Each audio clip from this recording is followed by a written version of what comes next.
Bonjour à tous et bienvenue dans ce journal de la nuit. À ce stade, la Cour internationale de justice ne se prononce pas sur la question d'un génocide à Gaza, mais la plus haute juridiction de l'ONU ordonne à Israël d'empêcher tout éventuel acte de génocide et de prendre des mesures pour la fourniture d'aide humanitaire.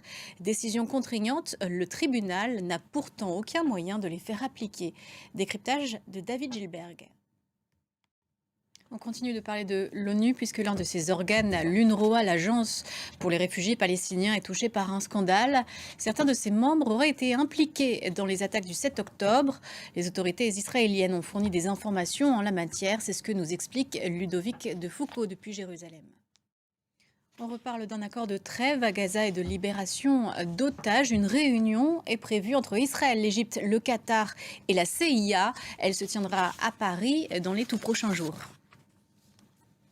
En mer Rouge, un pétrolier a été touché par un missile lancé par les rebelles Houthis. Il appartient au groupe de négoce de matières premières Trafigura. Un incendie s'est ensuite déclenché à bord. On fait le point sur ces attaques avec Pierre Leduf. Donald Trump a été condamné ce vendredi dans son procès pour diffamation. Il devra payer 83 millions de dollars à une journaliste l'accusant de viol. Condamnation ridicule, a fustigé l'ancien président américain qui a déjà promis de faire appel. La correspondance de Sarah Andersen depuis New York. La France sans l'agriculture n'est plus la France. Gabriel Attal a promis un sursaut ce vendredi face aux agriculteurs en colère. Et la loi immigration a été promulguée par Emmanuel Macron selon le journal officiel de samedi. Les premières instructions d'application ont été présentées au préfet. Pour rappel, c'est la loi qui a fait de longs mois de débat en France, adoptée en décembre mais retoquée par le Conseil constitutionnel.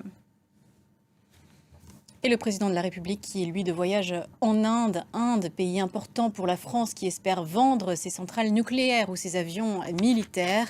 2 Rafales ont d'ailleurs survolé la Légion étrangère en ouverture du défilé de la fête nationale à laquelle Emmanuel Macron était invité d'honneur. Regardez.